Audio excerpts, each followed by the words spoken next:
A paz do Senhor, uma boa noite. Nós vamos começar hoje o livro de Jó. Eu já estava com saudades, eu espero que você já esteja se organizando para a gente poder falar desse livro maravilhoso hoje. Joga esse paninho para mim, filha.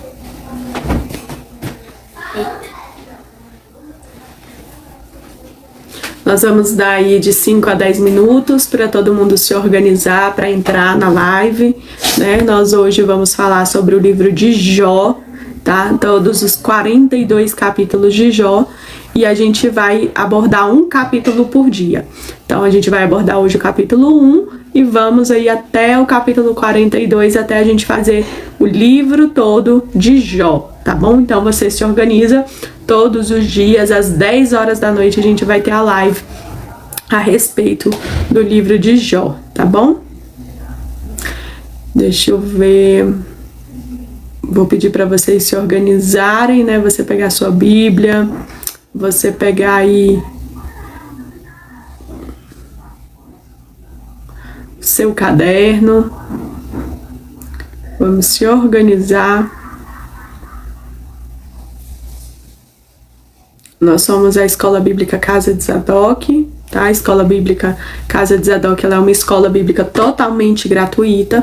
Então nós ministramos estudos, lives, palestras, pregações, cursos, seminário, totalmente gratuito a respeito da Bíblia, tá bom? Então tudo que entra no contexto Bíblia, né, os livros, a explicação, o estudo da Bíblia, nós trazemos aqui para vocês e nas redes sociais. Então lá no YouTube, né, nós temos aí as redes sociais onde você consegue acompanhar. São mais de 350 estudos bíblicos, né? Tem estudos mais longos de 1h30, tem estudos mais curtos, tem shots, né, que são até 3 minutos, reflexões, devocionais, para a gente estar aí estudando a Bíblia, tá bom? Então separa o seu caderno. Hoje eu vou acompanhar vocês com a Bíblia NAA, tá? Então aqui nós temos a Bíblia NAA, né? Essa daqui é uma Bíblia de estudo. Ela é um pouco mais grossa, que ela vem os comentários, né? Você que não sabe a diferença entre uma Bíblia normal e uma Bíblia de estudo, a Bíblia, né? Ela é uma Bíblia normal, né? A Bíblia de estudo, ela vem os comentários abaixo de pastores, de pessoas que estudam já há muitos anos a Bíblia, e aí eles comentam a respeito do que a Bíblia fala, né? Eles trazem o contexto histórico, eles trazem as palavras, né? Reflexão sobre essas palavras, para que a gente tenha um entendimento melhor sobre o que o texto da Bíblia está falando. Por isso existem tantas Bíblias de estudos, né? Que são grupos de pessoas que se unem para estudar a Bíblia e trazem ali abaixo da Bíblia as suas reflexões, os seus pensamentos a respeito do que a Bíblia está falando, tá? Daqui a um minuto eu vou convidar a pastora Nayara para estar participando conosco, né, da live. Aqui eu já separei o meu caderno, já separei aqui a minha caneta, tá bom? E quero dar uma boa noite, a paz do Senhor para todos, para todas que estão aí, mas de maneira especial, né? Eu quero agradecer aqueles que estão acompanhando a gente desde a live lá de Provérbios, né? Janeiro da Sabedoria que a gente fez. Fevereiro a gente veio com um livro de Eclesiastes. Então se você não assistiu, não acompanhou lá no YouTube, você vai conseguir ver Provérbios por inteiro, Eclesiastes por inteiro, capítulo por capítulo. Todos os dias nós gravamos um pouquinho. Então, em especial, quero agradecer a todos que compartilharam com a gente um pouquinho da história de vocês, todos que compartilharam testemunhos, reflexões, mudanças de vida, obras, né, maravilhosas, milagres que Deus fez, né, nos casamentos, nas famílias, nos filhos, né, nos jovens. Principalmente agradecer a participação dos jovens. Vocês são um tesouro que aquece o nosso coração de maneira diferenciada, saber que vocês estão estudando a Bíblia conosco. Então a Escola Bíblica Casa de Zadok, ela quer justamente isso, né, irmãos? Que você aprenda a estudar a Bíblia, independente se você está aqui conosco, ou se você está na sua casa, ou se você vai estudar sozinho, né, ou com a sua família, com os seus filhos, mas que vocês aprendam, né, que nós possamos aprender juntos a estudar a Bíblia, independente de estar na igreja ou não, né? A nossa vida, ela tem que ser uma vida com Deus todos os dias e não só no domingo. Então, que você continue essa jornada, né, de você estudar a Bíblia todos os dias, de você aprender mais do Senhor, de você guardar no seu coração os mandamentos que você está aprendendo e, melhor ainda, que você consiga aplicar isso na sua casa, que você consiga aplicar tudo que você está aprendendo no seu trabalho, na sua igreja, nos seus grupos de estudo, com a sua família e com todo mundo ao seu redor, tá bom? Então, vou chamar aqui a pastora Nayara.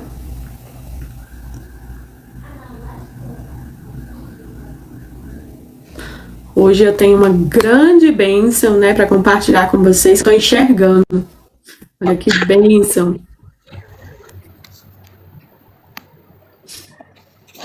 Paz do Senhor. Paz do Senhor, estou te ouvindo. Isso. Paz do Senhor para todos, para todas. Sejam bem-vindos, sejam bem-vindas a mais um livro que nós vamos estudar, né, o livro de Jó. Bênção de Deus, um dos livros, né, poéticos mais lindos que temos. Saímos ali de Provérbios, fizemos Eclesiastes, que foi bênção.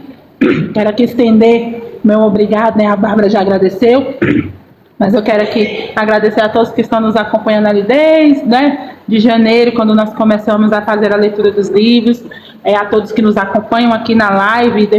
Tem pessoas que vão nos acompanhar lá no YouTube, né, terminado aqui a live, nós baixamos, colocamos lá no YouTube. Para quem não pode, né, nesse momento agora, às vezes levanta muito cedo ou assiste um pedaço, mas quer assistir inteiro, nós colocamos na disponibilização lá no nosso canal, lá no YouTube. Ou então você quer assistir de novo, né, para tirar alguma dúvida, alguma coisa.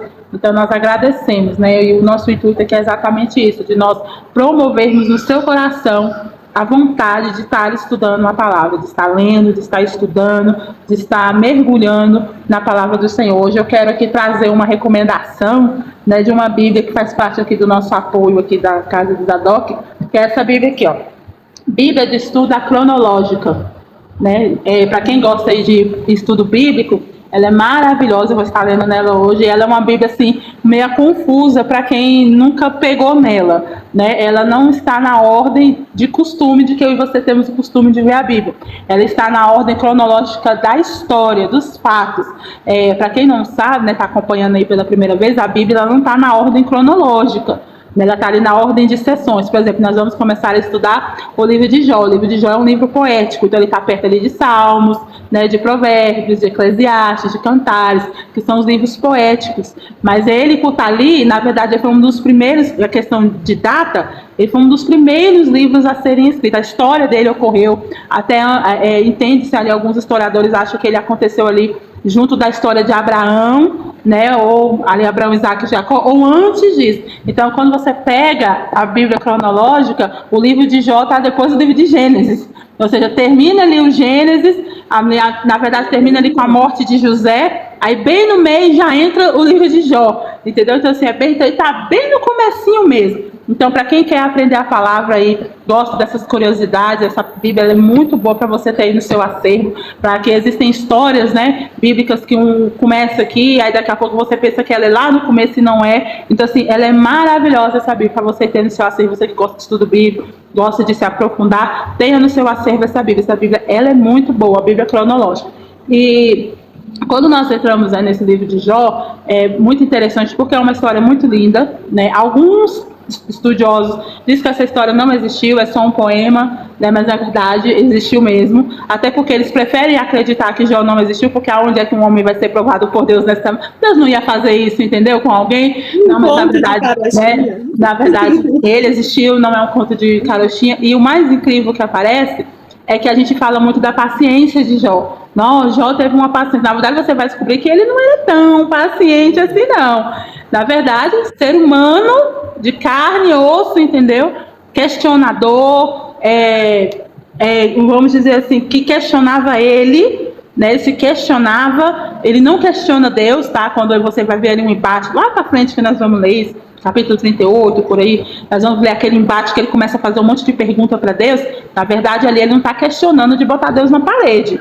Ele está mostrando ali a pequenez dele mesmo, né? Ali, a insensatez dele no sentido de que a mente dele era muito limitada, porque Jó ele vai ouvir falar de Deus, só que naquela época ainda, na parte ali de Jó ali, não se tinha um conhecimento de Deus, não se tinha sacerdote ainda, não se tinha as leis, então o entendimento de Deus era um entendimento assim muito raso, e mesmo assim ele conseguiu ser um servo íntegro diante de Deus. Então, assim, as pessoas falam muito do livro de Jó, na questão da riqueza de Jó. Ah, o Senhor vai me restituir tudo que Satanás levou, né? Como fez com Jó. Eu não gostaria. Mas se você quer fazer essa oração, você faça. Porque para ele te restituir, você tem que ser que nem ele. Aí, irmão, é que é difícil.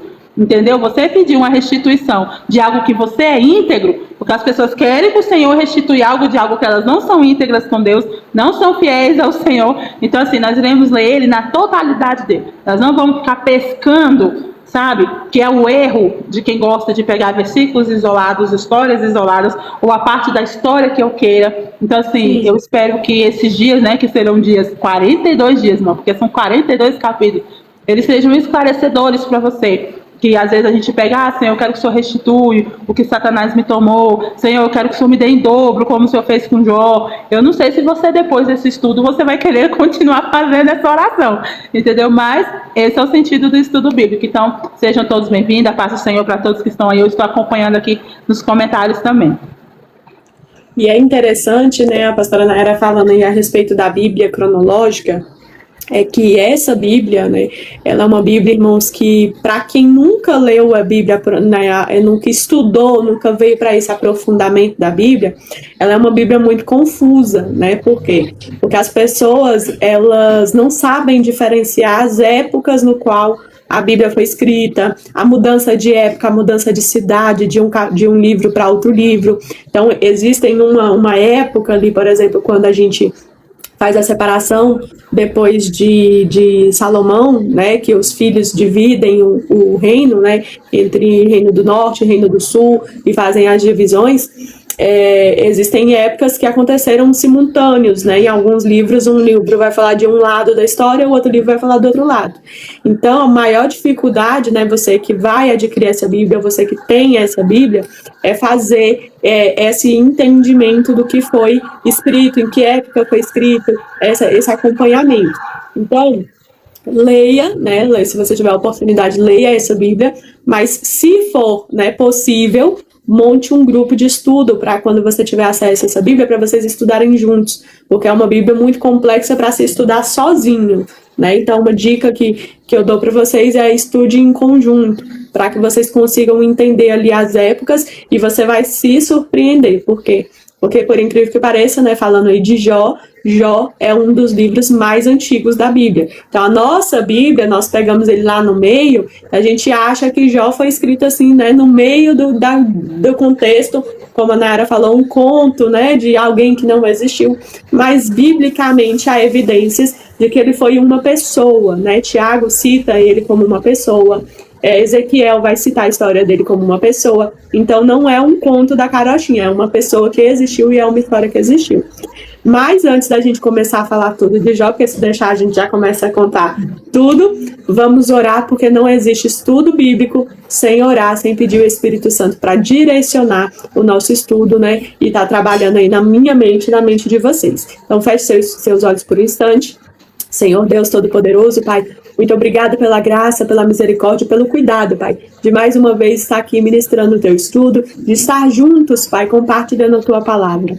Pai, que o Senhor possa abrir os nossos olhos, os nossos ouvidos para ouvir a Tua voz. Nos ajuda, Pai, a entender a Tua palavra. Que o Teu Espírito Santo se faça presente hoje neste lugar, não só aqui comigo, com a Nayara, mas aonde esse vídeo chegar, Pai. Todas as pessoas que estiverem assistindo, Pai, que elas também possam ser alcançadas pela Tua presença. Pai, repreende pelo poder do sangue de Jesus toda distração, todo o impedimento, toda a artimanha do inimigo para impedir que essa pessoa possa, Senhor, ser transformada pela Tua palavra. Ele não tem autoridade nem autonomia, Pai, para isso neste momento.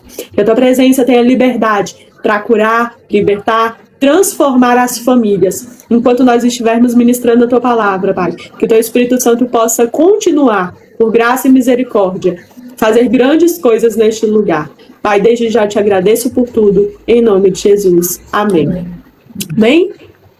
Então vamos lá O livro de Jó, irmãos, como nós estávamos falando a respeito de Jó, ele é uma pessoa que ele traz uma descrição ali muito boa da pessoa que lembra, né, um cotidiano de vida de Abraão, de Isaac, de Jacó. Ele se assemelha muito a esse ritmo de vida, e nós vamos ler aí, dividir, né, o versículo do 1 ao 5, para começar o capítulo 1. Ele vai vir na minha Bíblia, que é a NAA, ele vai vir dividido em 3 títulos. Então, é como eu falei já para vocês. A Bíblia em si, né, ela é um rolo, ela é um livro onde ele é escrito diretão, uma história toda, e aí a palavra de Deus em si, ela é escrita por inteiro.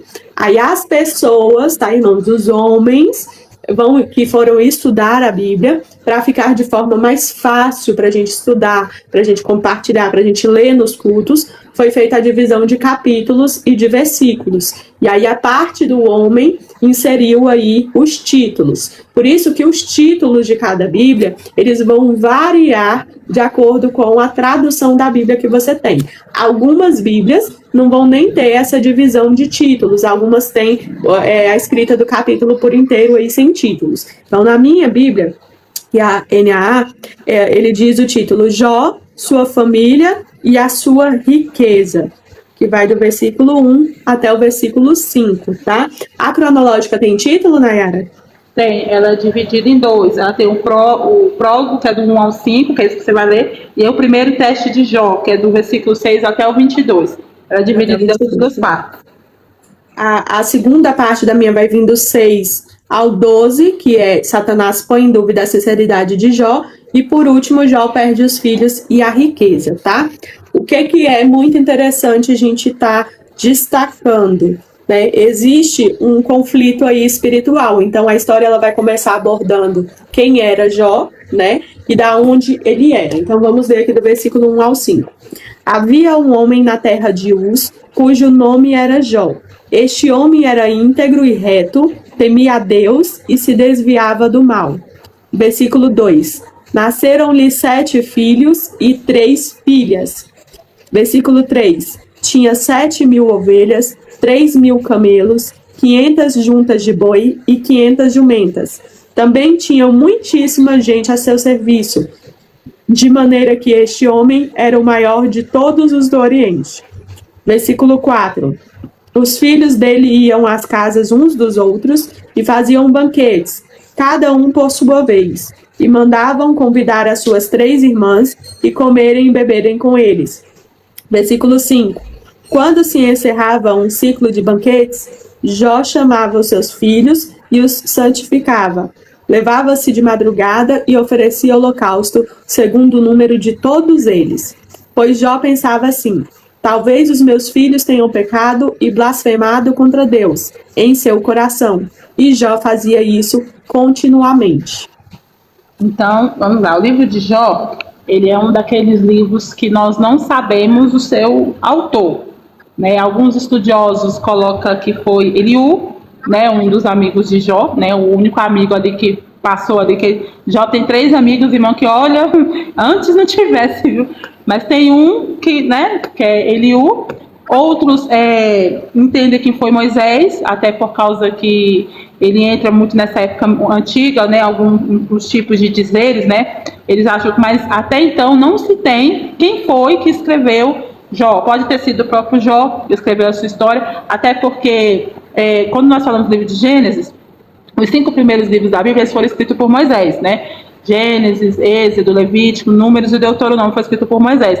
Moisés ele vai escrever esses livros ali depois da passagem do Mar Vermelho. Então ele vai escrever a história desde a criação do mundo até aqui, para se falar para o povo hebreu de onde eles vieram, quem era Deus, porque como eles tinham passado muitos anos no Egito, passaram-se gerações sem saber quem era Deus. Então Moisés vai escrever. Então Jó, ele é antecedente a Moisés, bem antes de Moisés, né? Como foi falado, a história dele ainda vai na época ainda de Abraão, ou se não foi antes.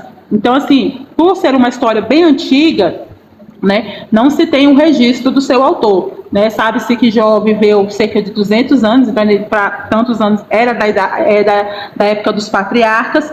Não se sabe quem o escreveu. O seu livro ele é considerado um livro poético, né? Então, quando você for estudar para interpretá-lo, né, você usa os métodos de interpretação dos livros poéticos, ou seja, existem ali situações, existem diálogos, existem sentimentos e tudo que você tem que levar para o lado poético, não para o lado literal da situação.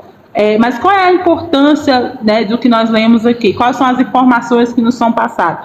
Ele era um homem muitíssimo rico, né, o maior do Oriente. Ali nós podemos dizer que essa cidade de Uz não se sabe mais ou menos assim o certo aonde ela era. Entende que ela era da parte ali da Arábica Desértica, né, que era dividida em 4 partes na época. Então ele era da parte que ficava perto do rio Eufrates. Então, assim, ele ficava perto ali dos caldeus, que tanto é que eles, né, entram e saqueiam a riqueza de Jó. Então, essa parte é importante a gente entender por quê. Porque Jó está vivendo numa época que não existia sacerdotes. Então, na época que não existiam sacerdotes, quem fazia o papel sacerdotal era o pai. Então, o pai, ele fazia sacrifício em nome de toda a família. Você vê Abraão, né, indo fazer sacrifício em nome de toda a família. Você vê Jacó fazendo isso, você vê Isaac fazendo isso. Então, assim, era um costume, né, antigo de um homem da casa, o pai, né, o patriarca ali da casa, fazer o sacrifício. Então, era por isso que Jó fazia sacrifício pelos seus filhos, né, e não só pelos seus filhos, mas por todos os que moravam na sua casa, mas principalmente pelos seus filhos, né, porque ele tinha essa preocupação de que se os seus filhos, na hora ali que estivessem banqueteando, né, beberam demais e talvez blasfemaram contra Deus no seu coração, então ele fazia esse sacrifício em nome dos filhos.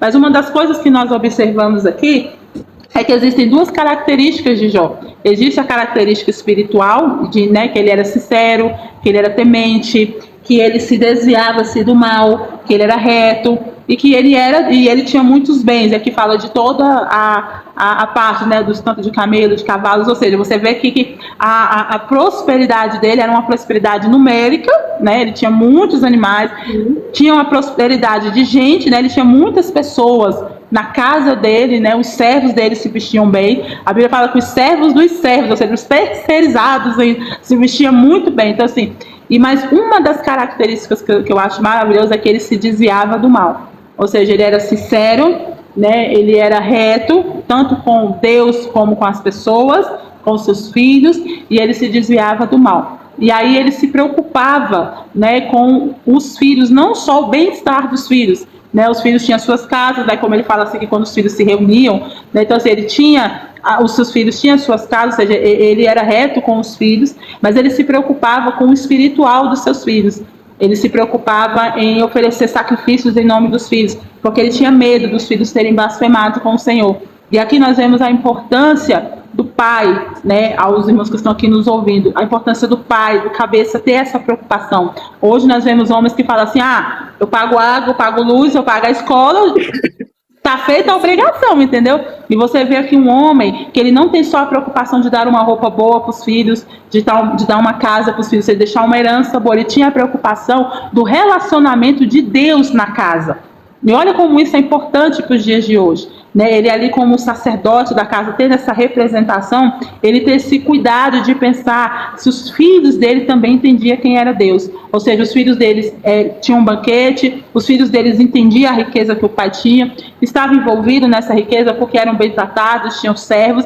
Mas a maior preocupação de Jó não era se os filhos dele tinham uma roupa boa. Ele dava as roupas, ele dava os servos, mas a maior preocupação de Jó era saber se os filhos não tinham blasfemado contra Deus. E aí ele vai prestar um holocausto para cada um, né? Ou seja, Jó aqui tem muitos filhos, mas ele se preocupa com cada um individual. Né? Então, assim, isso chama a atenção para uma geração de pais hoje que você pode ter quantos filhos você quiser. Cada um deles é diferente. Você vê que Jó se preocupou em apresentar Deus para cada um deles. Que ele podia fazer um holocausto valendo por todo mundo. Não, ele fez um holocausto para cada filho, porque ele queria que cada filho tivesse perdão. Ele queria que cada filho fosse alcançado por Deus. Ele queria que E você sabe, irmão, que filho não são todos iguais. Tem um que dá mais trabalho do que o outro. Tem um que é mais próximo, o outro é mais tímido. Mas você vê que ele se preocupou de todos eles terem a oportunidade de serem alcançados por Deus. Então, essa preocupação de Jó, você entende porque que ele era íntegro com Deus.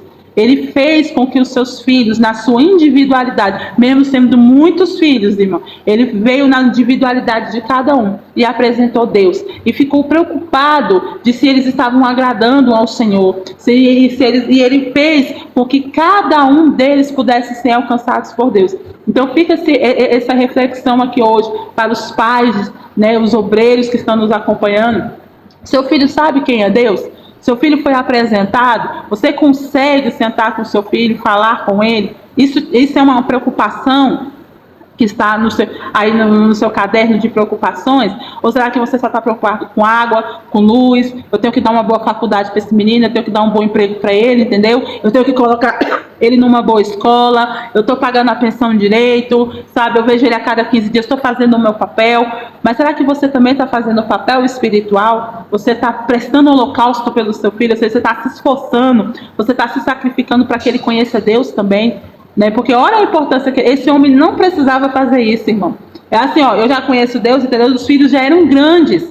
Aqui não temos crianças, irmão. Nós temos filhos que já tinham casas. Eram filhos que já não estavam tanto mas ele fazia questão de tê-los por perto e eles se preocupavam se os filhos também conheciam Deus como ele conhecia. Então essa preocupação hoje ela é importante. Sabe, às vezes, nós falamos muito isso nas lives passadas. Às vezes as pessoas que são obreiros, você se preocupa tanto se o seu liderado está fazendo o caminho correto, se a igreja que você está liderando, mas e os seus filhos? Eles podem falar quem é Deus? Você pode se sentar na mesa com eles? Você tem tempo para sentar na mesa com eles para falar quem é Deus? Porque Jó tinha esse tempo. E a Bíblia chama ele de reto por causa disso. Porque ele foi sincero com Deus, com as pessoas que estavam sob a sua responsabilidade e com seus filhos também. E é interessante, né, irmãos, que nesses primeiros versículos do livro de Jó, eles são muito profundos, né? Eu até brinquei hoje à tarde com a Nayara, falei, a gente já pode começar Jó no versículo 1, entendeu? E encerrar no versículo 1, porque você tem, irmão, um elogio da parte de Deus, tremendo desse, falando, olha, era um homem íntegro, era um homem reto, que temia a Deus e se desviava do mal. Então ele aplicava tudo que nós estudamos em Provérbios, tudo que nós estudamos em Eclesiastes, nós vemos na história de Jó, na prática da vida de um homem, que nós temos que levar em consideração, é um homem que nessa época ainda não tinha a vinda de Jesus Cristo. Então nós vemos muito os princípios que foram passados ali de Adão e Eva, quando começa, né, a contar a história de Caim e Abel, conta-se que eles estavam levando as primícias para Deus. Então, o costume de relacionamento, né, que vem da origem de Adão e Eva, porque ali quando Adão e Eva pecam, né, acontece o primeiro pecado, Deus ele vem, faz o sacrifício do primeiro animal, onde a pele cobre eles, cobre Adão e Eva. Você tem esse princípio colocado, né, de sacrifício para Deus, para você se santificar dos seus pecados, e nós passamos ali por Abraão, por Isaac, Jacó, num contexto muito parecido com o de Jó, aonde vai dizer que ele continua cumprindo aquilo que é ensinado desde a época de Adão e Eva.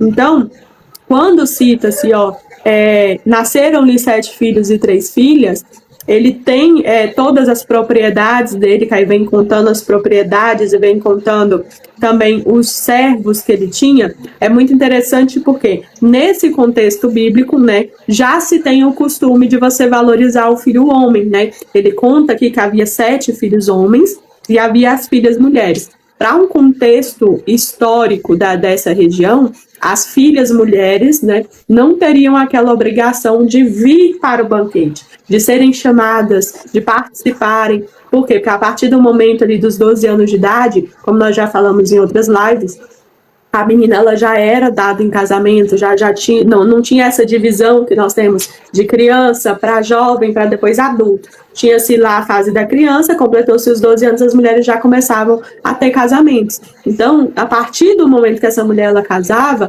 ela era participante da família do marido. Ela não tinha essa obrigação de vir participar dos banquetes do pai. Nem a obrigação era dela vir, e nem a obrigação do pai de chamar, ou dos irmãos de chamar. Então, a gente vê uma comunhão que aí para os dias de hoje a gente pode trazer aquele contexto. Mas eu não tenho obrigação de cuidar da ovelha de outra igreja. Eu não tenho obrigação de orar para minha irmã se ela está em outra igreja, porque isso nós vemos até mesmo no contexto familiar.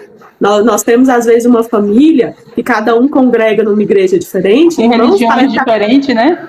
Ou até mesmo religiões diferentes, parece que vira inimigo mortal. A família não pode mais fazer Natal, entendeu? Porque cada um congrega numa igreja, ou cada um de uma religião.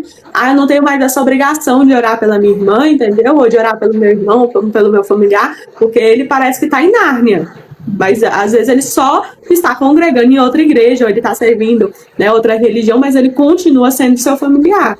Então, é uma observação que nós fazemos, que faz parte da parte íntegra de Jó, que ele, independente, né, da onde as filhas casaram, quem são os maridos das filhas que casaram, que aqui não cita, mas independente disso, Jó ele continua trazendo essa comunhão entre a família dele. Então, a gente vê isso muito quando se tem um patriarca, né? Tem um homem, uma mulher, um avô, uma avó mais de idade ali na família, né? Tem-se esse costume de respeitar aquela casa, de se reunir naquela casa.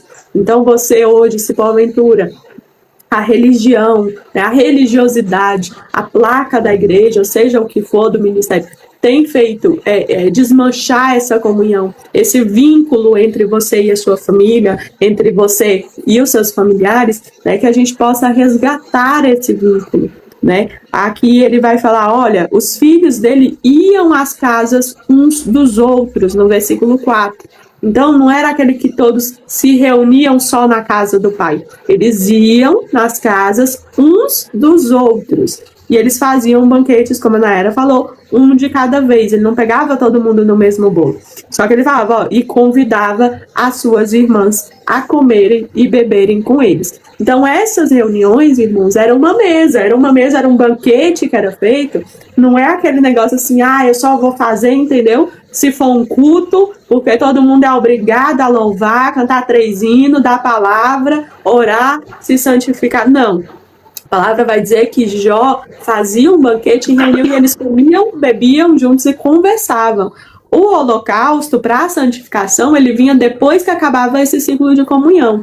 Então, hoje, nós perdemos isso. Nós achamos que o momento com Deus, a presença de Deus, ele vai estar somente se você cantar hinos, somente se você ler a palavra. Não, você passar um momento com a sua família, vocês fazerem um almoço, vocês fazerem um jantar e vocês comerem juntos na mesa, isso também é um louvor a Deus, também é uma gratidão a Deus, tanto pelo alimento, quanto pela comunhão, quanto pela família, né? E aí ele vai dizer, olha, versículo 5, quando se encerrava um ciclo de banquetes, Jó chamava os seus filhos e os santificava, levantava-se de madrugada e oferecia o holocausto segundo o número deles, pois ele pensava assim, talvez os meus filhos tenham pecado e blasfemado contra Deus em seu coração.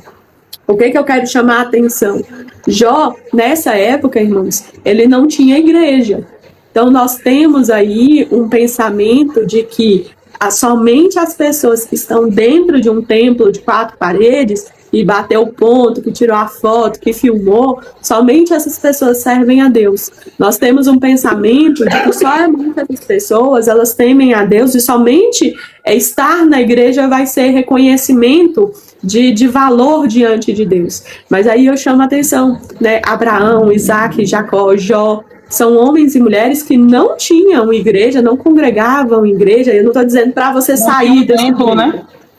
Eu não estou dizendo para você sair da sua igreja, irmão. Eu estou dizendo que o templo, a igreja, ele é um resultado da sua comunhão com Deus, onde você vai ter comunhão com outros irmãos. Você vai levar aquilo que você está cheio para que possa transbordar junto com outros irmãos da fé. É como se eu pegasse nessa época, por exemplo, Abraão, Isaac, Jacó e Jó e falasse, olha, vamos reunir todo mundo, entendeu, aqui num templo e vamos louvar ao Senhor. Só que isso não vai definir o fato deles serem ou não serem homens e mulheres de Deus. Então, o que vai definir eu e você como um homem, como mulher de Deus, é o relacionamento diário com Deus. Não é o momento do domingo. O momento do domingo é muito bom, mas o que nós observamos na vida de Jó? Jó, ele tinha um relacionamento diário com Deus. E ele passava esse relacionamento diário para os filhos dele. E não era algo que ele precisava, gente, olha a fé, e olha a certeza, e olha o temor que Jó tinha, porque ele não precisava ver algo dos filhos dele.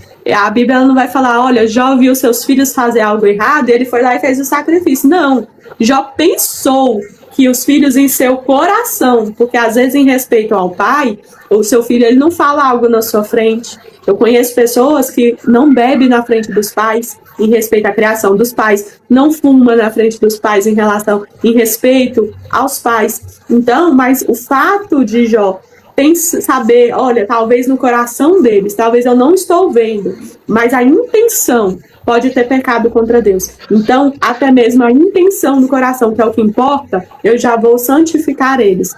Então, Jó, ele destaca para mim, para você, já nesses 5 primeiros versículos, que o temor do Senhor, e ser reto, e ser íntegro, e que se desviar do mal, também significa se preocupar com a intenção do coração. Então não espere atitudes, não espere seu filho estar nas drogas, não espere você ver o seu marido, a sua esposa caído, bêbado, para você se preocupar. Não espere você ver algo, quando eu ver, entendeu? Nada, vamos fazer uma campanha de 7 dias, 10 dias, 30 dias, porque eu estou vendo que o problema está aqui. Não, Deus ele nos ensina de forma maravilhosa, como ensina em Provérbios e Eclesiastes, que eu não preciso ver as coisas para mim já me preocupar em orar, em buscar a Deus, em colocar diante de Deus a minha casa. Você não precisa ver a sua casa invadida de brigas, de xingamentos, de prostituição, para você começar a santificar a sua casa.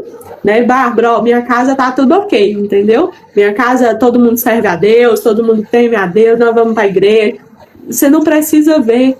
Né? Ore pela sua casa constantemente, coloque nas suas orações de todos os dias, né? Todas as semanas tente levantar pelos seus filhos, pelo seu marido um jejum, uma oração separado. Por quê? Porque nós não precisamos ver para tomar medidas.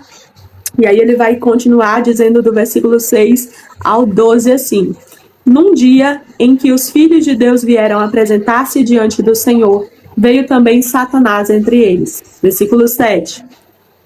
Então o Senhor perguntou a Satanás: de onde você vem?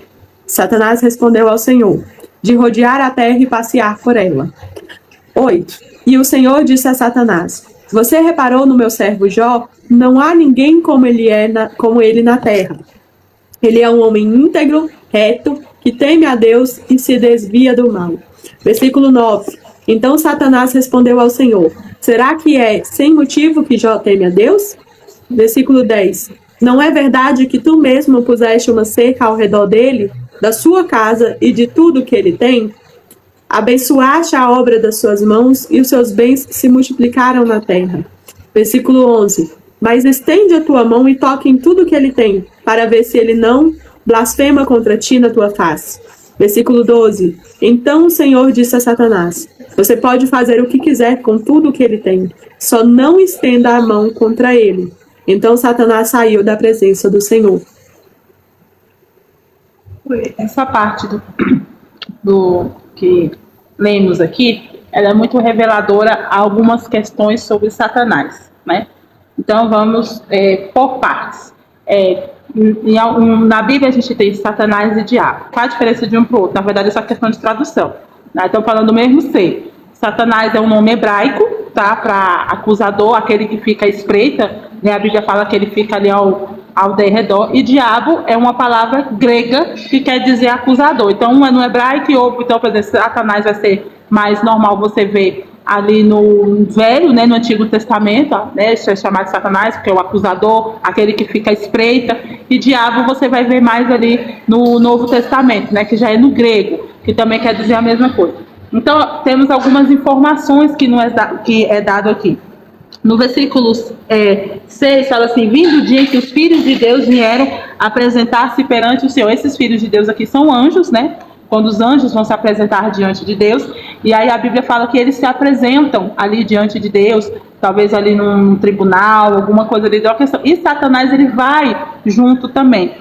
Não se tem uma explicação, talvez teológica e tudo, como é que o Satanás tem esse acesso? Falar, só foi aqui dessa vez. Então, não. Na verdade, no livro de Zacarias, Satanás também vai né, diante ao trono de Deus para acusar o sacerdote Josué, né? Então, assim, lá no livro de Zacarias, você vê, no livro de Apocalipse, você vê, né, também ele se achegar como um acusador dos santos.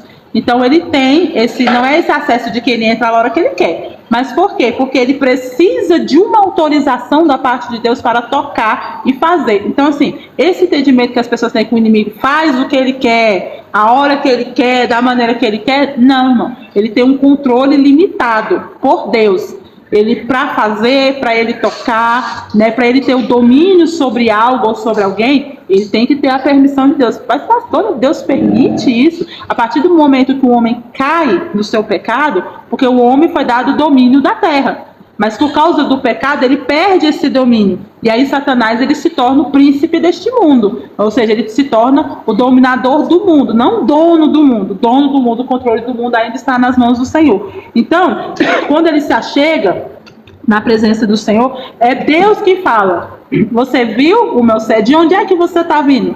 Aí fala: eu estou vindo de passear e de rodear a terra. Por quê? Porque Satanás, irmão, ele é um ser só, tá? Então, assim, ele não está em todos os lugares, não. Então, tem pessoas que pensam que Satanás está aqui, está ouvindo a conversa dele lá na casa dele. Então, ele não consegue fazer isso, não. Ele é só um, tá? Por isso que ele está a rodear a terra, procurando a quem ele possa tragar. Mas ele é só um, ele é um ser. Agora ele tem demônios ao seu comando, que é aquela terça parte dos anjos que ele conseguiu, né, se reivindicar contra Deus, são expulsos do céu, né, e aí eles viram demônios, que eles são milhares, mas eles são um, irmão, eles não são vários, entendeu? Tipo assim, ele não consegue estar em vários lugares ao mesmo tempo. Esse é um atributo que só Deus tem. Então, assim, não pensa você que você tá, como que a gente está conversando aqui, mas tá lá na casa do fulano, então não é o mesmo demônio, não, entendeu? É outro, mas eu mesmo não tem como. Então, muitas das vezes, nós damos poderes para Satanás que ele não tem, tá? Ele não tem. Então, assim, Deus, ele não fica surpreso, irmão, olha, Satanás fez isso, olha, eu fiquei surpresa, não sabia, entendeu? Eu tô surpresa. Não. Por isso que Deus revela aos seus santos os planos do inimigo.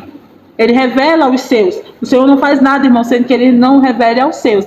Então, essa ideia de que nós temos que existe uma briga, né, entre Deus e Satanás, parece um ringue ali que tá os dois ali, sabe, brigando. Na verdade, Deus não tem inimigos. Satanás não é inimigo de Deus, ele é inimigo do homem. Tanto é que, como é que ele é inimigo de Deus, se para ele tocar em alguém, ele precisa dar autorização? Que inimigo é esse, irmão? Então, se ele não é inimigo de Deus, então ele é inimigo do homem, da criação de Deus. Agora, do próprio Deus, ele não tem um poder suficiente para ser inimigo de Deus. Então, às vezes, nós superestimamos Satanás no seu poder.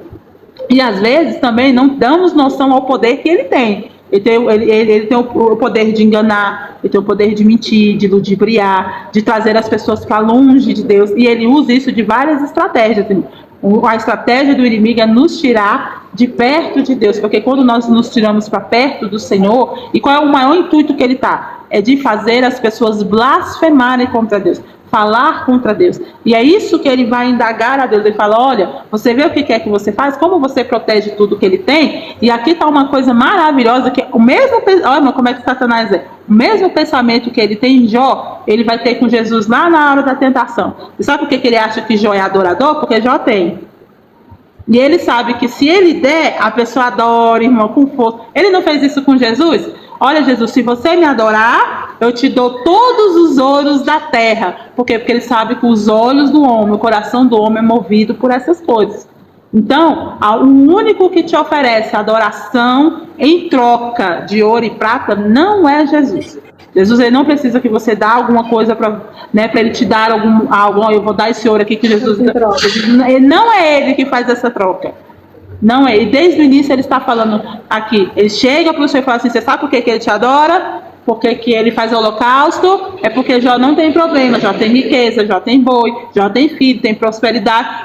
Você está com a mão nos bens dele, você protege, todo mundo te adora. Agora tira isso dele, para ver se ele não blasfema contra você. Então, Satanás, ele sempre vai colocar na mão do homem que você precisa de alguma coisa para adorar o Senhor. O Senhor tem que te dar alguma coisa para você adorar. Essa troca, irmão, só quem faz é Satanás.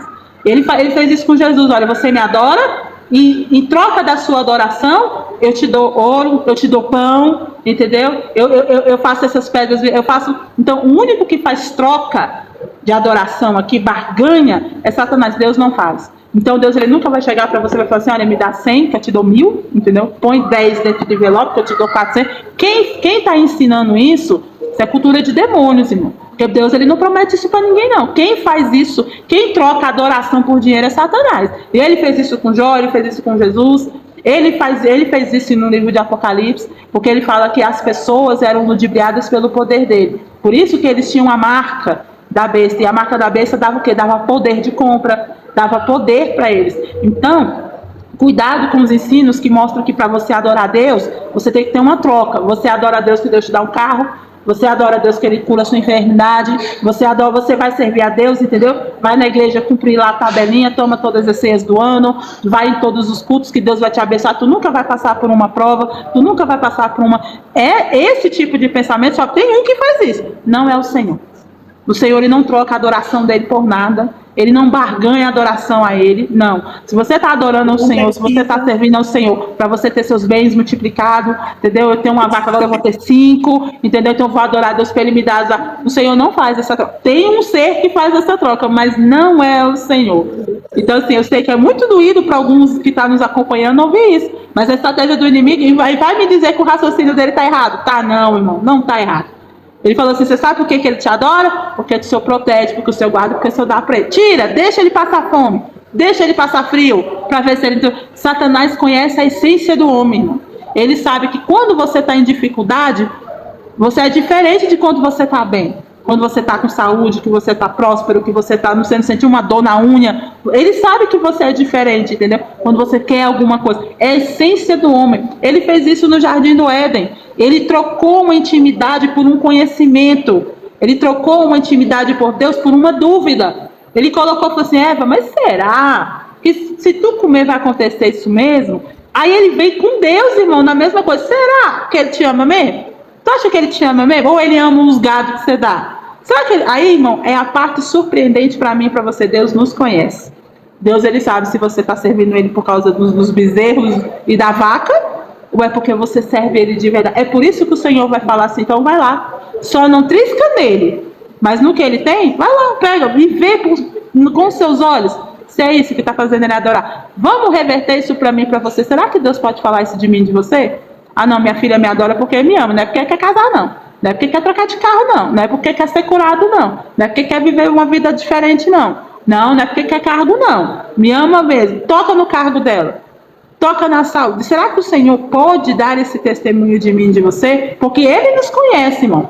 Ele nos conhece. Agora, Satanás não nos conhece. Ele está dizendo isso, algo baseado na mente humana. Porque Satanás não consegue ler mentes. Porque se ele lesse mente e lesse coração, ele saberia que Jó era sincero com Deus. Ele nem ia. Ele nem ia, mas ele nem se atrevia. Então, essa é uma das provas que ele não conhece pensamento. Você sabe por quê? Porque se ele conhecesse pensamento, e ele lê esse pensamento, lê esse coração, ele sabia que Jó era sincero com Deus aqui dentro. Não eram os bens, não era casa, não era porque ele tinha muitos filhos, não era porque ele tinha prosperidade. Por isso que esse coração aqui só é sondado por Deus. Aí por isso que Deus fala, pode ir, porque eu sei que não está nos bens. Será, irmão, que Deus pode falar isso de mim e de você também? É uma pergunta que fica. E é engraçado porque Jó, ele vem justamente para confrontar a gente, né? Essa história de Jó, ele vem para mostrar que por que o homem sofre, né? Por quê? Porque muitas das vezes, eu e você, irmãos, a gente acha que precisa de um motivo. A gente acha que precisa de uma causa. De brecha, né? Jó deu brecha. A gente acha que é seta, que é brecha, que é isso, que é aquilo. A gente precisa de justificativas humanas para colocar culpa em alguém, né? O nosso comportamento Adão, né? Ah, se a Nayara tá passando por isso, é a mão de Deus, entendeu? Porque ela fez algo errado e aí ela está sendo punida. Nem sempre aquilo que estamos passando é punição vindo da parte de Deus, irmãos. Esse pensamento é um pensamento de Adão. Por quê? Porque às vezes, até mesmo muitas das vezes vai acontecer comigo e com você, que Deus ele tem esse sentimento, ele tem vista essa integridade às vezes comigo e com você, e o inimigo ele vai pedir situações, ele vai observar comportamentos humanos, né, como a Nayara falou, ele não tem poder de ler mente, ele não tem poder de ler o seu coração, mas ele tem ali a proximidade dos demônios de observar as suas características, as suas feições, aquilo que você gosta, aquilo que você não gosta, aquilo que você fala, principalmente aquilo que está saindo da sua boca. Então, às vezes, irmãos, a gente tem essa sensação, né? Uma sensação de que o inimigo ele tem esse poder de entrar e saber. Mas se você for parar para pensar, você tem aberto a sua boca para falar coisas. Você abre a sua boca para dizer quem é o filho preferido. Ai, se esse daqui, entendeu? Adoecer, se Deus tocar nele, eu morro. Né? Todos os outros podem fazer tudo de errado, mas esse daqui, né? Se meu marido fizer isso aqui, eu, né, morro. Deus sabe que Deus não deixa acontecer isso aqui, entendeu? Senão é o fim da minha vida, senão acaba a casa. Se fulano falecer, acabou a família. Então, irmãos, ele não precisa, né, ter esse superpoder de coisas que saem da sua boca, de coisas que saem ali numa conversa familiar, saem no seu dia a dia. Você, na oração com Deus, fala uma coisa, mas aí nas reuniões familiares, no dia a dia, no momento da raiva, aí saem outras coisas. E aí você fica com aquela sensação de que o inimigo tem um superpoder de entender a sua mente, de entrar no seu coração, de saber o que está se passando. Por quê? Porque ele ouviu e tá falando. Parece muito aqueles charlatões, né? Que espera você ir falando, você chega lá e sai falando, e aí fala assim, como é que ela consegue ler essas cartas? Como é que o inimigo consegue, né, mostrar ali o futuro, consegue falar a minha vida inteira, né, numa consulta? Hoje a gente tem aqui na internet muitos homens e mulheres que fazem lives. Se você entrar, eu te conto a sua vida. Se você der um pix tal, se você pagar tanto, eu conto a sua vida. É do que, irmãos? É da observação da vida, da sua vida. E aí o inimigo vai ali, usa o dom, porque o dom não, né? Usa ali aquela pessoa, aquele engano, né? Usa o engano e fala ao ouvido dessa pessoa, o demônio fala aquilo que ele já observou. Ele observou você a vida inteira. Ele tem várias cartas para serem dadas num momento específico. Por quê? Porque ele não gasta, irmãos, munição com todo mundo. Aí você fala assim, somos milhões de pessoas, né? Vamos colocar aqui esse contexto de Jó, versículo 8. Num dia em que os filhos de Deus, os anjos, né, vieram se apresentar diante do Senhor, veio Satanás entre eles. Versículo 7. Então o Senhor perguntou, de onde você veio? E ele falou, da terra, estou rodeando a terra, né? Versículo 8. Aí o Senhor diz, você reparou no meu servo Jó? O que eu quero trazer esse contexto para você? Vamos colocar aqui 10 pessoas. 10 pessoas estão reunidas num lugar. Dessas 10 pessoas, 5 não servem a Deus. Não conhecem Deus, não temem a Deus, não têm vinho. Como se elas já tivessem apagadas, elas estão cinzas, né? E aí eu tenho 5. 3, que é como Jó, reto, temente ao Senhor. Aí você bota ali eles vermelhinho ali, coberto pelo sangue de Jesus. E 2, tá metade vermelhinho e metade apagado. Aquele meio que serve a Deus, meio que serve o mundo. Tá ali meio a meio. Então, de 10 pessoas que tá ali, irmãos, você acha que os demônios, Satanás, ele vai ficar se ocupando em observar os 5 que já é dele?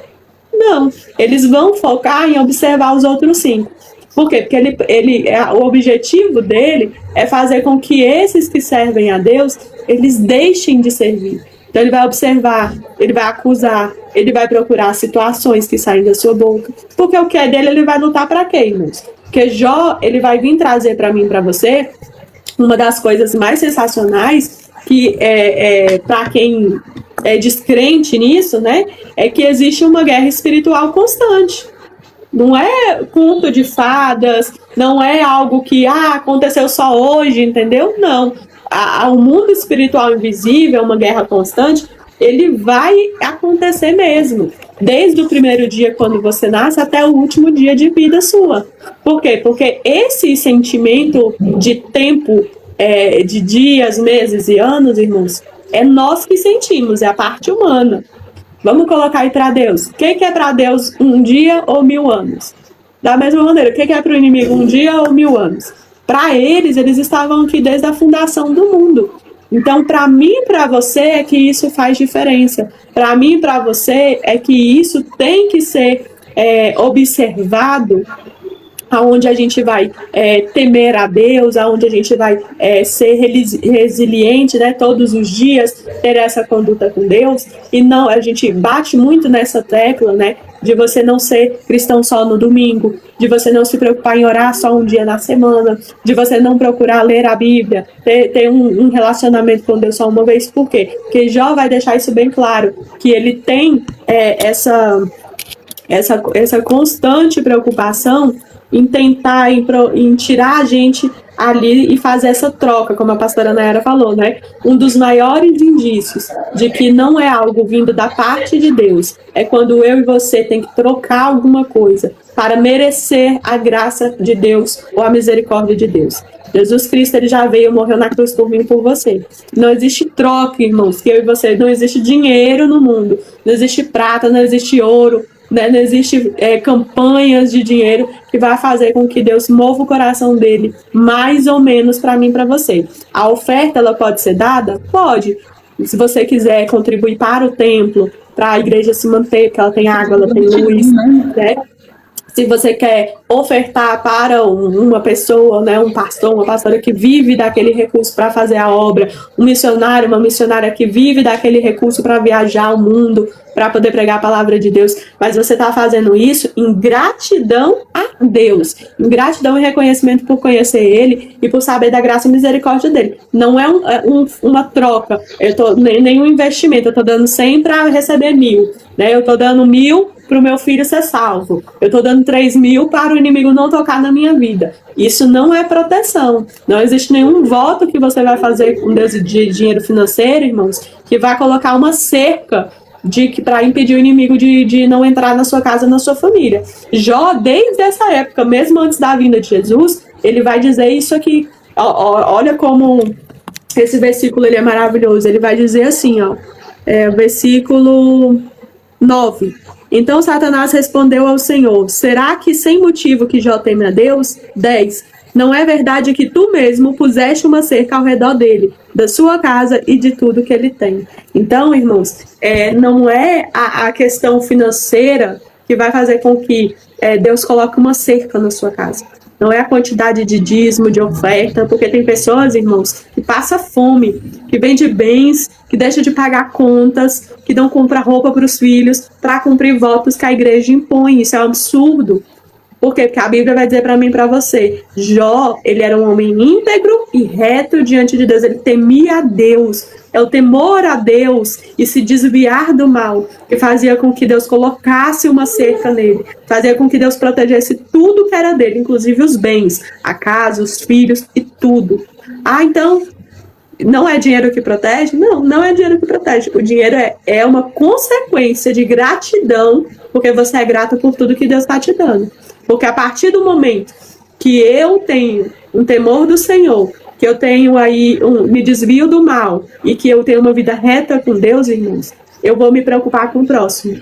A partir do momento que eu me preocupo com o próximo, eu vou ofertar roupa, eu vou ofertar tempo, eu vou ofertar na igreja para pagar uma conta de água e de luz, eu vou ofertar na vida de um pastor para ele fazer a obra, eu vou ofertar na vida de um missionário para ele viajar, para pregar a palavra de Deus, porque se eu não posso ir, eu vou ofertar para que aquela pessoa vá falar do Senhor.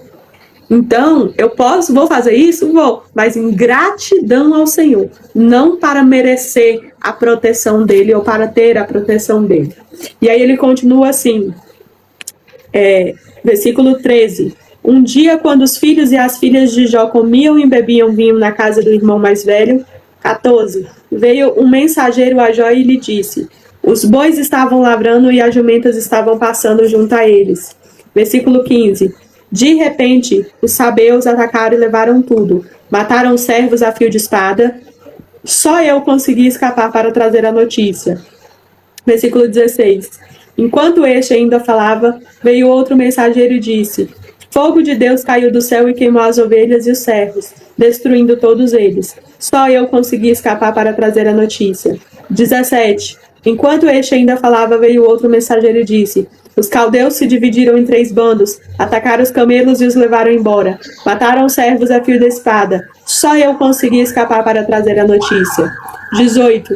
Também este ainda falava quando veio o outro e disse: os seus filhos e as suas filhas estavam comendo e bebendo vinho na casa do irmão mais velho. 19. De repente, eis que levantou um vento muito forte do lado do deserto e bateu contra os 4 cantos da casa. Ela caiu sobre os jovens e eles morreram. Só eu consegui escapar para trazer a notícia. Versículo 20. Então Jó se levantou, rasgou o seu manto, rapou a cabeça e prostrou-se em terra e adorou. 21. E disse: Nu saí do ventre da minha mãe e nu voltarei. O Senhor deu e o Senhor tomou. Bendito seja o nome do Senhor. E aí ele encerra, versículo 22. Em tudo isto Jó não pecou, nem atribuiu a Deus falta alguma. Existe algo interessante nisso aqui. Primeiro, vemos aqui um domínio de Satanás no sentido de ele usa pessoas, né? Ele usou os caldeus e os outros povos para saquear. Ele usou fogo do céu, milagre extraordinário. Ele usou vento, natureza. Então, assim, se eu e você olha esses benefícios, você pensa assim, nossa, incrível, milagre, né, aos olhos, né, fogo cair do céu, pessoas, né, inimigos foram usados, pessoas, e vento, natureza. Então nós vemos aí um artifício, né, bem grande, que ele usa, e é Satanás em todos eles, lembrando que Deus não moveu a sua mão, moveu só a sua permissão. Então a gente não vê Deus no vento, aqui não é Deus no fogo do céu, não é Deus nas pessoas fazendo isso, né? Então, isso tudo foi um modo que Satanás fez, né, para atacar Jó de todos os lados. Então ele vai tirar os filhos, ele vai tirar os bens, ele vai tirar tudo. E uma das coisas que eu acho interessante, que a primeira coisa que Satanás vai atuar é no versículo 14, que diz assim, que veio um mensageiro a Jó e disse: os bois lavraram e as jumentas passavam juntos, e eis que deram sobre ele os sabeus e os tomaram, os moços feriram ao fio da espada. Primeira coisa que Satanás vai tomar é os bois, que era o quê? Era o que Jó fazia sacrifício. É interessante isso, irmão, porque a primeira coisa que Satanás vai tocar é naquilo que Jó usava para dizimar e ofertar. Olha, isso aqui dá um nó na cabeça de qualquer um. A primeira coisa que ele vai tocar é no que Jó usava para cultuar o Senhor. Era os bois. Você vai fazer sacrifício com o quê? Ele tomou as cabras. Então foi a primeira coisa. Olha o ódio desse homem, irmão, com culto de sacrifício a Deus. A primeira coisa que ele pegou foi tudo que Jó usava para cultuar o Senhor. Depois, o que ele pega? Ele pega os motivos do culto, que eram os filhos. Jó sacrificava por causa dos filhos. Ele pega o motivo do culto. Ele toma aquilo ali dele. É como, fala para mim se esse caminho não é o caminho da blasfêmia. Toca na oferta, toca no motivo da oferta e toca na proteção da oferta, que toca na casa dos filhos. Não é a casa de Jó, a casa de Jó segue intacta. A mulher está lá dentro, ele não toca na mulher, ele não toca na casa de Jó. Ele vai tocar no motivo que Jó fazia holocausto. Você não vê aqui falando assim que Jó fazia holocausto para a esposa. Está escrito isso aí na sua Bíblia? Não, ele fazia holocausto para os filhos. Ele não fazia para a esposa, tadinha da esposa. Não fazia holocausto para a esposa. Então, tem motivo de Satanás tocar na esposa? Não tem. Mas aí vem um ponto específico. Por que ele não fazia sacrifícios para a esposa, irmãos? Jó sabia que ele era reto e íntegro diante de Deus. A esposa era uma só carne com eles. Ele ia fazer sacrifício para ele mesmo? Se ele já era íntegro, reto, já fazia sacrifício? Então, o lindo é disso. É que você não vê ele fazer sacrificar para a casa dele. Você não vê ele fazer sacrifício para a casa dele. Mas tudo que Jó sacrificou, tudo que Jó orou, tudo que Jó entregou na mão de Deus foi que Satanás veio para roubar. Foi porque ele tirou. E ele usou isso de maneiras extraordinárias. Ele usou o vento, ele usou pessoas, ele usou o fogo do céu para consumir tudo aquilo que Jó consagrava ao Senhor. Você sabe o que Satanás odeia? Aquilo que eu e você sacrificamos para o Senhor. Aquilo que nós colocamos na mão de Deus, daquilo que nós consagramos para o Senhor. Aquilo que você consagra. Se você consagra seus filhos, ele vai odiar seus filhos. Por quê? Porque você consagrou para o Senhor. Se você consagrou a sua casa para o Senhor, ele vai odiar a sua casa. Por quê? Porque você consagrou ao Senhor. Os animais de Jó eram consagrados porque ele usava como holocaustos para o Senhor. Ele vai tirar tudo que é consagrado, tudo que faz Jó glorificar ao Senhor. Ele vai tirar. Porque ele falou assim, agora eu quero ver Jó blasfemar. Porque Jó agora não tem com o que fazer holocausto, Jó agora não tem motivo para glorificar, porque o motivo está morto. E aí Jó consegue adorar e dar aqui uma lição de Satanás que eu acho incrível. Porque Jó mostra para Satanás, olha, eu adorava não é porque eu tinha boi, não era porque eu tinha motivo, porque agora Jó está sem motivo, não tem mais os filhos. Jó não tem os bois, que era o que ele sacrificava, o porquê, o motivo. E mesmo assim Jó encontra adoração. Ele encontra um modo de adorar a Deus, e fala assim, olha, eu não coloco Deus como responsável por isso. Eu não vou pecar culpando Deus. Ou seja, Jó identifica que não foi o Senhor, ele não culpa Deus. Ele não culpa o Senhor. E ele também não bota a culpa em Satanás, mano. Você vai ver lá na frente que ele se culpa. Ele vai achar que algum erro está nele, mas não está no Senhor. Então aqui é uma mente, irmão, de quem é íntegro com Deus. Você sabe o que é?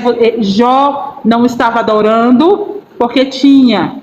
Jó não estava adorando por causa dos filhos. É porque ele era assim. Então quando tudo foi tirado dele, ele continuou sendo. E é isso que Deus revela através da prova. Deus vai revelar através da prova que Jó era aquilo ali. Ele não estava sendo um adorador. Porque se ele estivesse sendo um adorador, sem o holocausto, sabe aquela pessoa assim, que eu sou um ótimo adorador, mas eu preciso ter um culto, eu preciso ter um microfone bom, eu preciso ter uma acústica boa, na igreja tem que ter o culto com a cortina bonita, aí eu consigo cultuar. Se você tirar a cortina, se você tirar o microfone, se você tirar as pessoas, ele não sabe cultuar o Senhor. Ah, não, eu não sei cultuar a igreja com 3 pessoas, só sei fazer com 20, com 30, com 40. Então você não é adorador, você está sendo. É sabor adorador, você não é adorador. Você está sendo um adorador. Agora, quando você é adorador, não são circunstâncias. Porque se o Senhor tirar o seu som, você que louva, é bom demais, irmão, você louvar com acústica, com som maravilhoso, com aquele microfone que você fica com aquela voz perfeita, né, com todo mundo, com um som maravilhoso, com aquela banda afinada, os instrumentos na maravilha. Mas tira isso. Você consegue adorar o Senhor? Ou você adora o Senhor porque tem uma banda?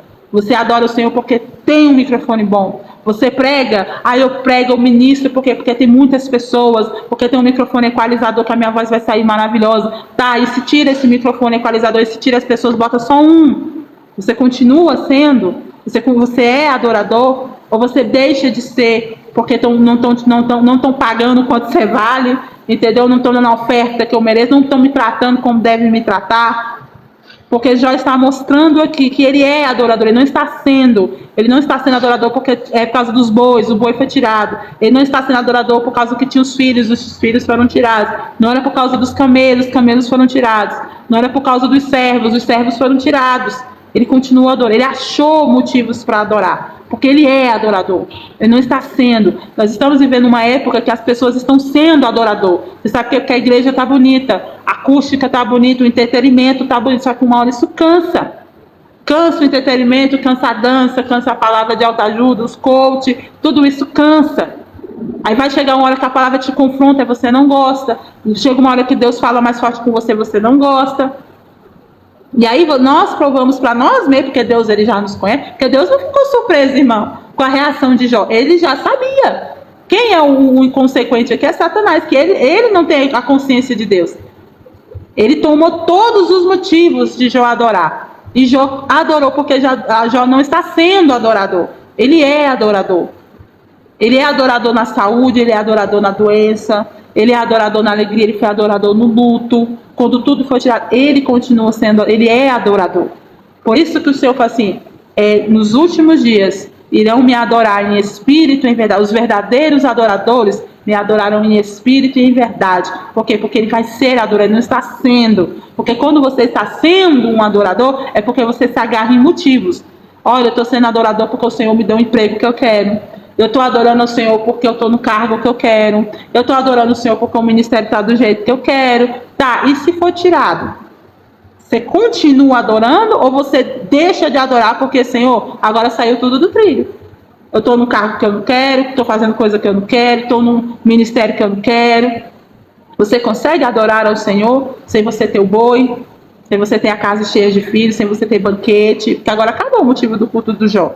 O motivo do culto do Jó, o holocausto, era os filhos banqueteando. Não tem mais banquete, não tem mais filho. Acabou o motivo do culto.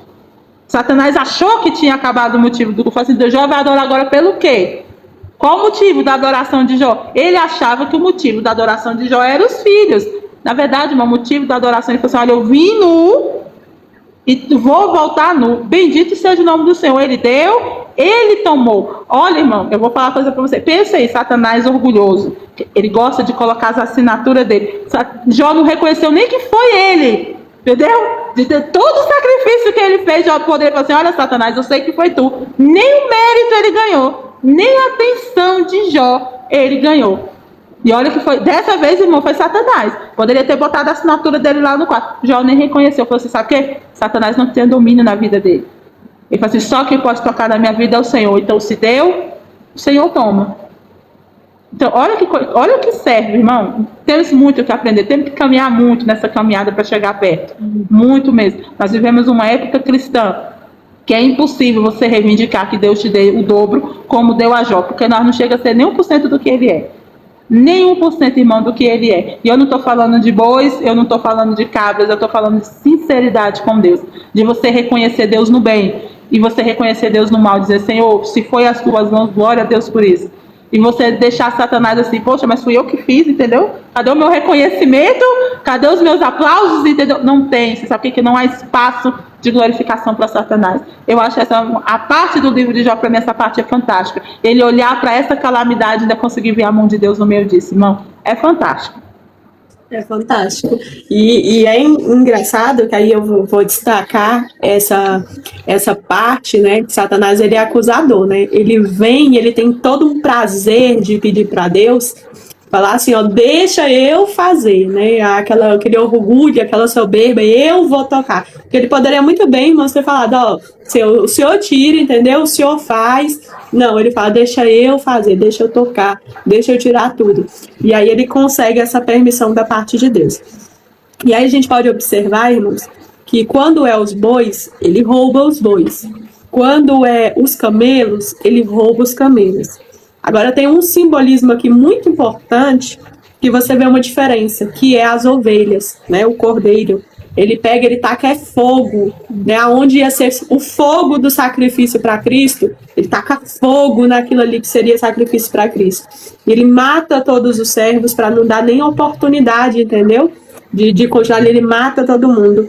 E ele pega os filhos na casa do primogênito, que é uma importância muito grande, irmãos. Para quem vê o Velho Testamento, a gente vê o destaque muito grande no primogênito, né? Ele utiliza justamente Ele utiliza justamente da casa do primogênito para vir matar os filhos. E a casa do primogênito, irmão, significa que era o primeiro banquete que ele estava fazendo. Que começa-se ali pelo primogênito, a palavra vai dizer: olha, ele fazia o banquete na casa de todos os filhos, e quando terminava, ele santificava. Se estava acontecendo, irmãos, esse banquete na casa do primogênito, significa que ele tinha acabado de fazer o último santificação, o último sacrifício, né, para Deus. Então imagina, irmãos, a cabeça de uma pessoa que acabou de fazer uma santificação, acabou de fazer um sacrifício para os filhos, e está começando a rodada de banquetes, de gratidão a Deus, porque os banquetes eram gratidão. Só depois de todos os banquetes é que ele fazia o sacrifício. Então imagina, cair fogo do céu, tudo aquilo que você faz sacrifício é queimado, né? Todo mundo morre, e aí o primogênito acaba sendo morto logo depois de você santificar. E aí, dentro disso, hoje, como a Nayara destacou, né? Nós não temos uma autonomia para chegar, né, próximo de Jó, dessa fidelidade dele, porque ele reconhece a soberania de Deus. Porque hoje, irmãos, nós estamos vivendo um evangelho que a gente dá muito crédito para Satanás. É um crédito gratuito, não foi nem ele, entendeu? Não é ele que está tocando, não é ele que está fazendo, você já está falando, entendeu? Não, porque se o meu filho está assim, foi Satanás. Se minha casa aconteceu isso, foi o inimigo. Quantos círculos de oração estão orando hoje? Porque, irmão, vamos orar pela família da irmã, porque o inimigo está tomando conta, entendeu? Ele está fazendo tudo. Não que não seja o inimigo, irmãos, mas tudo é o inimigo hoje.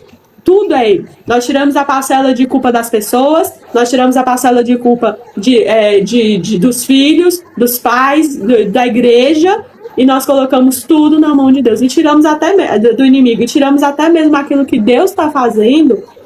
Às vezes a palavra de Deus vai falar, né, que ele nos prova, ele nos testa. Às vezes é Deus que está fazendo, irmão. Você está pegando o que Deus está fazendo e tu está dando crédito para o inimigo. Então, que cristão somos nós A partir do momento que eu e você aceita Jesus Cristo como seu Salvador, nós falamos assim, olha, a minha vida é de Cristo. Então, se acontecer alguma coisa comigo, é permissão de Deus. O inimigo não pode tocar na minha vida, não pode tocar nos meus filhos sem a permissão de Deus. Então, vamos se atentar, porque às vezes você está nomeando o que Deus está fazendo como coisa do inimigo. Às vezes Deus está te provando, Deus está te moldando, Deus está te mudando, está moldando seu caráter. Às vezes Deus quer te colocar para fazer uma grande obra, para estar à frente de algo da parte de Deus. Deus quer te dar um dom, mas hoje, da maneira que você é, não tem como. Deus precisa moldar seu caráter, mudar sua mente, tirar sua soberba. E aí Ele faz isso comigo e com você, irmãos. E aí eu destaco esse finalzinho, versículo 21 e 22, que ele vai dizer assim: e disse, nu saí do ventre da minha mãe e nu voltarei. O Senhor deu e o Senhor tomou. Bendito seja o nome do Senhor. Em tudo isto Jó não pecou e nem atribuiu a Deus falta alguma. O que significa, irmãos? Quando Jó, ele rasga o manto, nessa época, nessa época, era um sinal de grande dor, era um sinal de luto.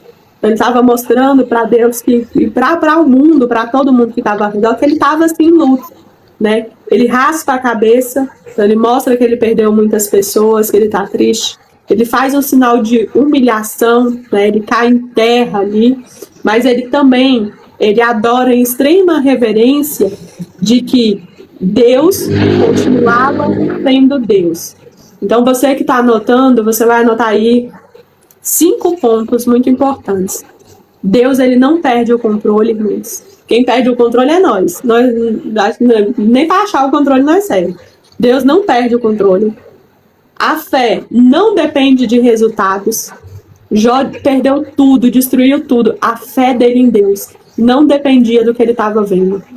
3. Orar pela sua família é sim um sinal e uma proteção. Deus ouve, Deus guarda, Deus livra. Tá aquela pessoa que vira para você e fala assim, não, Nora, não tá adiantando não. Adianta sim. Continue orando pela sua família. Ore, jejue pela sua família.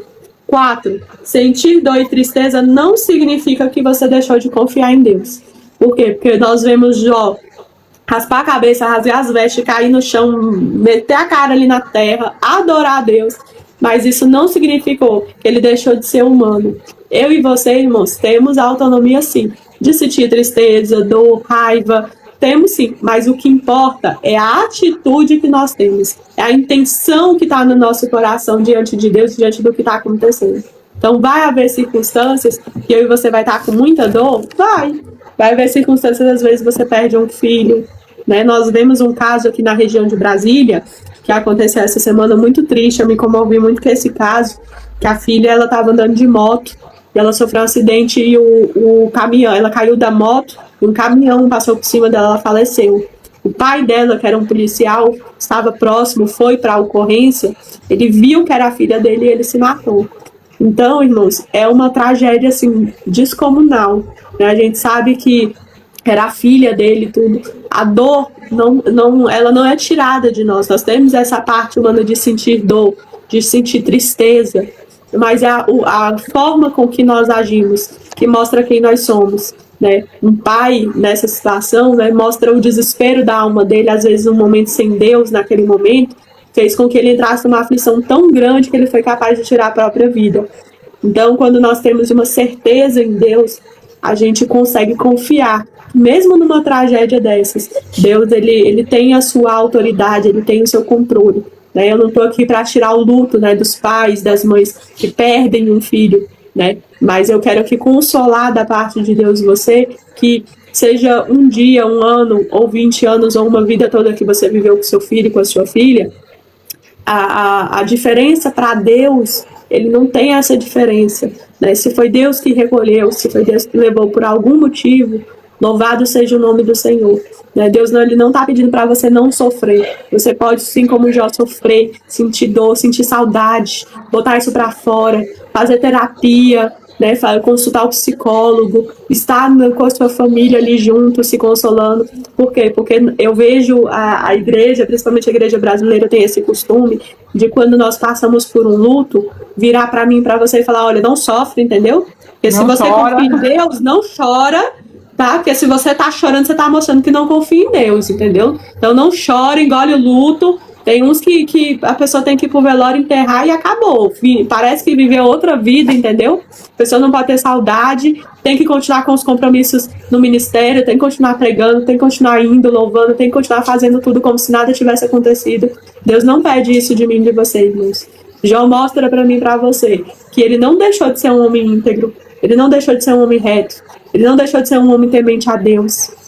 Ele sofreu, ele chorou, mas ele adorou ao Senhor, ele louvou a Deus, ele engrandeceu o nome de Deus. E não houve falta alguma nele, a palavra de Deus vai dizer, não houve falta alguma nisso. Então, por último, número 5, você é aquilo que a pastora Nara destacou, né? Você busca Deus porque você conhece Deus, ou você busca Deus pelas coisas que Ele te dá? Ou às vezes você busca Deus porque os seus pais conheciam a Deus. Às vezes você não conhece a Deus. Então, Jó vai trazer muito isso, a reflexão. Você sabe quem é Deus mesmo? Que nesse livro, né, nos próximos capítulos que a gente vai trazendo, né, você possa fazer durante esse mês essa reflexão. Será que eu conheço Deus verdadeiramente? Ou eu acho que eu conheço Deus? Porque mediante a maior dor da vida. E como a Nara falou, parecia que era Deus, irmãos. Né? No raciocínio, né, só Deus poderia fazer tudo isso. Mas foi Deus, quando nós entendemos que foi com a permissão dele. O inimigo ele não tem crédito nem nas coisas que ele faz, irmãos. Ele não tem que ter crédito. Porque ele não é capaz de fazer nada se não for a misericórdia de Deus. E louvado seja Deus por isso, né? Porque eu vejo o livro de Jó, irmão, como um dos, no Antigo Testamento, como um dos livros mais importantes para a nossa fé cristã. Né? A gente acha que o justo não sofre, né? Você está fazendo as coisas direitinho, você está fazendo um holocausto direito, está fazendo tudo direito, está sendo íntegro, e o melhor, você é provado por causa disso. Porque está certo, porque está íntegro, porque está adorando. Né? Nós vemos aquela passagem lá no livro de Lucas, quando o Senhor fala para Pedro, Pedro, o Satanás pediu para se ir andar com vocês, mas eu orei por ti. Ou seja, Jesus não falou para ele, olha, eu não deixei. Não, ele só falou assim, eu orei, entendeu? Eu orei, não estou dizendo que não vai. A permissão foi dada, mas eu orei por ti, para que quando tu fosse provado, tu console os seus irmãos. Né? E eu acho maravilhosa essa oração de Jesus, porque se você olha no primeiro sentido, não faz sentido. Mas se Satanás quer se andar comigo, como é que você está orando para eu consolar? Eu tenho que consolar eu primeiro, é eu que vou passar pela luta. Mas é porque Jesus sabia, olha Pedro, quando tu se converter, ele falou assim, quando tu se converter, console os seus irmãos. Ou seja, ele sabia que Pedro convertido passaria pela provação. Ele passaria pela provação convertido. Ou seja, o que era o convertido de Jesus ali? Que quando Pedro fosse cheio do Espírito Santo. Né? Quando Pedro fosse cheio do Espírito Santo, ele consolaria. E aí você vê que Pedro verdadeiramente passou por uns bocadinhos legal, irmão. Mas ele estava ali sempre consolando e orando pelas pessoas. Jesus orou por isso, porque naquele momento, Pedro não estava preparado para isso. Mas Jesus sabia que Satanás queria fazer o quê? Se andar para provar a fé deles. Para saber, nossa, tu escolheu Pedro, vamos ver se a tua escolha é boa? Jesus sabia, olha, hoje se tu se andar, Pedro não presta. Mas Pedro vai prestar. Então assim, o Senhor nos conhece, irmão. O Senhor sabe que se na aprovação, quem é a Nayara, quem é a Bárbara, quem é você que está aí, o Senhor sabe. Quem não sabe, muitas das vezes, somos nós. Nós que não sabemos como somos. Então existem provas que o Senhor nos dá para revelar o nosso coração. Então, que esse livro de Jó, ele seja uma reflexão para mim e para você. Até que ponto nós adoramos ao Senhor? Até que ponto nós louvamos ao Senhor? Porque eles são indagações maravilhosas, irmão. Você serve, você faz tudo certinho, você adora, você oferta, você é sincero, você é fiel. E mesmo assim, acontecem as coisas fora do seu crivo ali, só porque você é fiel. Se você fosse infiel, Satanás não estaria te colocando à prova. Né? Então, assim, aí você pode perguntar, então vale a pena? Será que vale a pena já passar por isso tudo? Só porque ele era fiel? Na verdade, a maior prova não é que ele foi provado fiel, é que ele continuou sendo, que é o mais difícil, irmão. Não é você ser encontrado fiel, É você continuar sendo fiel quando você é provado. Então, vamos orar ao Senhor. Vamos pedir para que Ele nos ajude nas nossas fraquezas. E que na minha fraqueza e na sua fraqueza a gente consiga permanecer fiel. E não envergonhe o nome dEle nas nossas fraquezas. Amém. Bem, vamos orar. Feche seus olhos. Onde você estiver, peça para o Senhor que Ele te ajude nas suas fraquezas. Reconheça as suas fraquezas e que Ele possa ser honrado até nas suas fraquezas. Deus, obrigada, Senhor. Nós estamos iniciando, Pai, mais um estudo, mais um livro. Como é gratificante, Pai, aprender da Tua palavra. Como tem sido, Pai, gratificante. Pai, reconhecermos as nossas fraquezas. Pai, nos ensina a ser adoradores. Mesmo nas nossas fraquezas, que o Teu nome venha a ser honrado. Mesmo nas nossas fraquezas, que o Teu nome venha a ser glorificado. Nos perdoa, Pai, porque quem somos nós, Pai, diante da calamidade? Será que conseguimos, Pai, Te honrar quando não tivermos ovelhas? Será que conseguimos Te honrar, Pai, quando a tristeza vem? Será que conseguimos Te honrar quando a dor vem? Porque o Senhor não nos priva, Pai, desses momentos. Mas o Senhor também não nos abandona. Obrigado, Pai, porque nós aprendemos mais uma vez que o Senhor é fiel. Até na hora da provação, o Senhor tem sido fiel. Obrigada, Pai, por aprendermos da Tua palavra. Senhor, eu te peço por todas as vidas que vão ouvir este estudo. Pai, entra com o Teu conhecimento. Entra, Senhor, meu Deus e meu Pai, com a Tua fidelidade. Porque mesmo quando nós não somos fiéis, Pai, o Senhor continua sendo fiel à Tua palavra. Porque Tu não depende de nós, Pai, para ser fiel. Mas nos ajuda nas nossas fraquezas. Ajuda o meu irmão, ajuda a minha irmã nas suas fraquezas, Pai. E que Teu nome possa ser honrado e glorificado, Pai. Até nas nossas lágrimas, Pai. Que o Teu nome possa ser glorificado. Eu te louvo e te agradeço, Pai, porque o Senhor é bom e o Senhor tem cuidado de nós. Em nome de Jesus. Amém. Amém. Então é isso. Amanhã nós estaremos aqui novamente às 10 horas da noite para continuar Jó, capítulo 2, tá? Então não perca e compartilhe esse vídeo com seus amigos, familiares, chama para a live. Vamos estudar junto a Bíblia, amém? Até amanhã.